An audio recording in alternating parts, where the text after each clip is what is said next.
ሰላም ጤና ይስጥልን ውድና የተከበራችሁ የቻናላችን ቤተሰቦች ዘወትር አክብሮታዊ ሰላምታችን በያላችሁበት የዓለም ጥግ ሁሉ ይድረሳችሁ እያልን ለሰዓቱ ለእናንተ ይመጥናሉ ያልናቸውን ዕለታዊ አነጋጋሪ መረጃዎች ይዘን መጥተናል።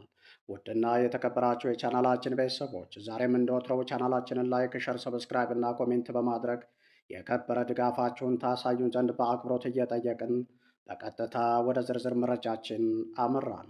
የሀገራችን ኢትዮጵያ የፖለቲካ ትኩሳት የስበት ማዕከል የሆነችውና የመላ ኢትዮጵያ ልጆች ደምና አጥንት ተገብሮባት የተገነባችው ባለ ታሪኩ አዲስ አበባ ያኔው የ2010 ዓ.ም የለውጥ አብዮት በኢትዮጵያ ሰማይ ስር መምጣቱን ተከትሎ ለውጡን በመጥለፍ ወደ 4 ኪሎ ቤተ መንግስት በመግባት የስልጣን መንበሩን የተቆናጠጡትና አብይ አህመድ አዲስ አበባ የነበራትን ታሪኳን እያጠፉ ለመላ የኢትዮጵያ ልጆች ባይታወር እንድትሆን አደረጓት። እንዲህ ባለ መንገድ የጀመሩት የተሳሳተ የፖለቲካ ቀመር ብልጽግና ይሉትን አብይ አህመድ ራሱ አብቅቶ ራሱ የጋገረው ምናባዊ ፓርቲ ከህወሓትን በከፋ መንገድ በአጭር ጊዜ ራሱን አንቆ የሚገድል ድርጅት እንደሆነ በርካታ የፖለቲካ ተንታኞች ሲናገሩት የቆዩት የአደባባይ ሀቅ መሆኑ ይታወቃል። የሆነው ሆኖ ብሬት የቀበተተውና አምባገነኑ አብይ አህመድ ህግን እየጣሰ እንደ ህግ አክባሪ፣ መብትን እያፈነ እንደ ዴሞክራት፣ ጦርነትን እየሰበከ እንደ ሰላም ወዳድ፣ ሃይማኖትን እየከፋፈለ እንደ ሃይማኖተኛ፣ ሀገሩን በውጭ ወራሪ እያስደፈረ እንደ ሀገር ወዳድ፣ የትግል አጋሮቹን እየካደ እንደ ታማኝና ሩህሩህ የሚያወራው አብይ አህመድ በመጨረሻም የሚመጻደቅበት ማንም አይነቀንቀኝም እያለ የሚፎክርበት የ4 ኪሎውን አልጋ ለብልቦ ወደ አመድነት የሚቀይረው አስፈሪን ቁጣ ያዘለው አዲስ አብዮት የቴዲ አፍሮ ሙዚቃ መለቀቅ ተከትሎ መሀል አዲስ አበባ ላይ ፈንድቷል። ለመሆኑ አዲስ አበባ ላይ ምን ተፈጠረ? አብይ አህመድ የቴዲ አፍሮ ሙዚቃ መለቀቁንና ህዝቡ በሙዚቃው ወደ ቁጣና አዲስ አብዮት መግባቱን ተከትሎ ምን አይነት አዲስ እርምጃን ለመውሰድ ወሰኑ የሚለው ጉዳይ ሙሉ መረጃው በዝግጅታችን ተካቶ ወደ እናንተ የሚደርሳችሁ ይሆናል። ውድና የተከበራችሁ የቻናላችን ቤተሰቦች አብራችሁን ስትቆዩ እነዚህንና ሌሎች በአርዕስተ ጉዳዩ ላይ ያልተካተቱ ዝርዝር መረጃዎችን ስናደርሳችሁ የሚባክኑ ሰከንዶችና የሚያስቆጭ ጊዜ እንደማይኖራችሁ በመተማመን ነው። ሰባተኛ ንጉስ ነኝ የሚል ጠቅላይ ሚኒስትር ባለበት ሀገር 8 የሚሉ የቁጥር ቀመሮች ተራ መገጣጠሞች ናቸው ወይስ የስምንተኛ ንጉስ ምኞት? ይህን የሙዚቃ አልበም ተከትሎ ቴዲ ብቻ ሳይሆን ሌሎች አርቲስቶችም ዛቻና ማስፈራሪያ እየደረሰባቸው እንደሆነ እየተናገሩ ናቸው። ቬሮኒካ አዳነ በግልጽ የማህበራዊ መተሳሰሪያ ገጿ በኩል ባሰራጨችው መረጃ መሰል ዛቻና ማስፈራሪያ እየደረሰባት እንደሆነ ገልጻለች። ሰባተኛው ንጉስና 8 የተባለችው ቁጥር በነገሰችበት ዕለት የሙዚቃ አልበሙ የሚለቀው አርቲስት ጸባቸው ምንድን ነው? አርቲስት ማዲንጎ የሞተ ዕለት የተፈጠረው ክስተትስ ምንድን ነው? እንደ መረጃ ምንጮች ገለጻ አርቲስት ማዲንጎ የሞተ ዕለት አርቲስት ቴዎድሮስ ካሳሁን ለቅሶ ታድሟል። ይህን የሰሙት ሰባተኛው ንጉስ በተወሰኑ ካቢኔዎችና ጠባቂዎቻቸው ታጅበው ወደ ለቅሶ ቦታው ያቀናሉ። የንጉሱ የግል ጠባቂዎችና ወደ አርቲስቱ ቀርበው ጠቅላይ ሚኒስትር አብይ አህመድ ከአንተ ጋር ፎቶ መነሳት ይፈልጋል ይሉታል። አርቲስቱም እሽታውን ከገለጸላቸው በኋላ በጓሮ በር በኩል ወጥቶ ያመልጣል። ከዚያን ጊዜ ጀምሮ በአርቲስቱና በጠቅላይ ሚኒስትሩ መካከል ያለው አለመግባባት ወደ ግል መተናኮል የደረሰ ሲሆን ከሰሞኑ የአልበሙን መውጣት ተከትሎ ሊሰጡ የነበረውን መግለጫ በግልጽ እንዲከለከል ተደርጓል።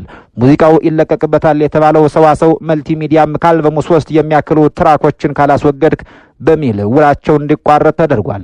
ለመሆኑ 3 የሚያክሉ ትራኮች ምን ናቸው? ይዘታቸው ምንድን ነው? በታሪክ አጋጣሚዎች ውስጥና ጥበብ ስልጣን የማይታረቁ ባላንጣዎች ሆነው መኖራቸውን የሰው ልጅ የስልጣኔ ጉዞ አስረጅ ነው።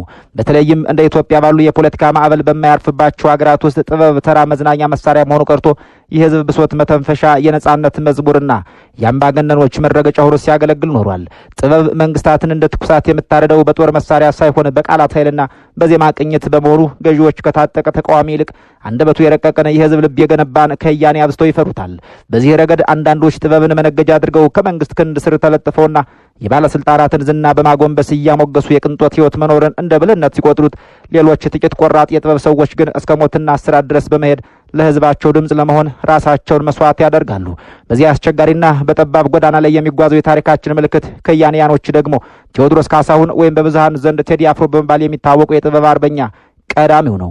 ቴዲ አፍሮ በኢትዮጵያ የሙዚቃ ሰማይ ስር እንደ ንጋት ኮከብ ደምቆ የወጣ በዜማው ውበት ብቻም ሳይሆን ለሀገራዊ ማንነት ባለው ጽናትና በገዢዎች ፊት በማይደለል የህዝብ ወገን በመሆኑ ነው። ቴዲ ለኢትዮጵያውያን ተራ ዘፋኝ አይደለም። እርሱ የታሪክ ድርሳናትን በዜማ ቅኝት የሚተረጉም፣ የጠፋውን ኩራት የሚመልስ፣ የተሰበረውን አንድነት በዜማ የሚጠግንና የነገርን ብርሃን የሚያሳይ የኪነ ጥበብ ነብይ ተደርጎ ይቆጠራል። እርሱ የህዝብን የልብ ትርታ የሚያዳምጥ፣ በድሆች ጎጆ ውስጥ ተስፋን የሚዘራና በባለስልጣናት አዳራሽ ውስጥ ደግሞ የእውነትን መርፌ የሚወጋ የጥበብ ጋሻ ነው። በ17 መርፌ እያለ የሚወጋ ጥበብ አርበኛ ነው።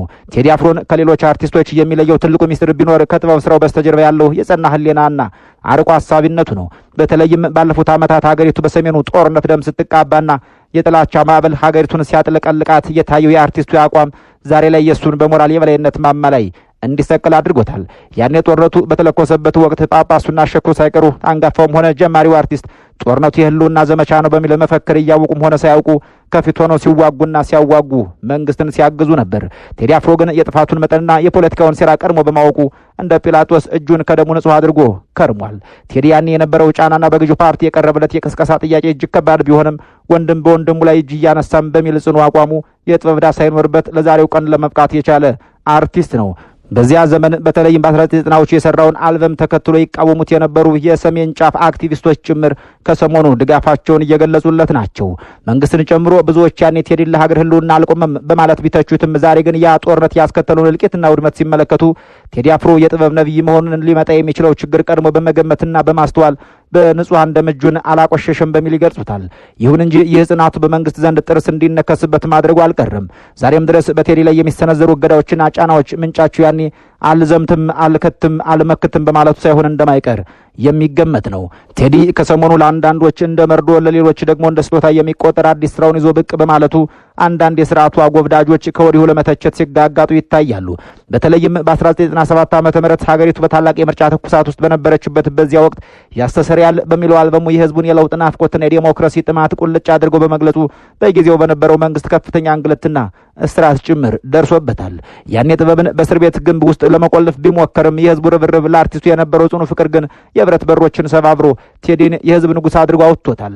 ቴዲ ለሀገር አንድነትና ለባንዲራው ክብር ያለው ጽናት አጼዎችንና የታሪክ ጀግኖችን በዜማ የማዘከር ልዩ ችሎታው እርሱን ከማንኛውም ዘመናዊ ድምፃዊ በላይ ከፍ እንዲል አድርጎታል። የሚታወቀው በሀገራችን ኢትዮጵያ የሙዚቃ ታሪክ ውስጥ ትልቅ ድርሻ ያለውና የኢትዮጵያ ሙዚቃ አንድ ደረጃ ከፍ እንዲል በማድረግ ትልቅ ሚናን የተጫወተው አርቲስት ቴዲ አፍሮ ቴዎድሮስ ካሳሁን በመላ ኢትዮጵያን ልብ ውስጥ ዘልቆ የገባ ፍቅርን ያንቆረቆረና ሙዚቃን ከዜማ አጓዶ አብዮትን በመቀስቀስ እና አምባገነኖችን በመታገል የሚገዳደረው የሌለ ጀግና መሆኑ የሚታወቅ ነው።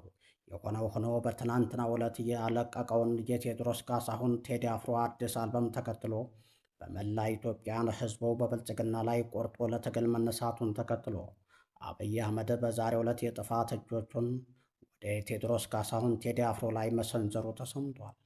ቴዲ አፍሮን በእስር ለማስገባት አዲስ ስምሪት ከቤተ መንግስት የተሰጠ መሆኑን መረጃዎች ጠቁመዋል።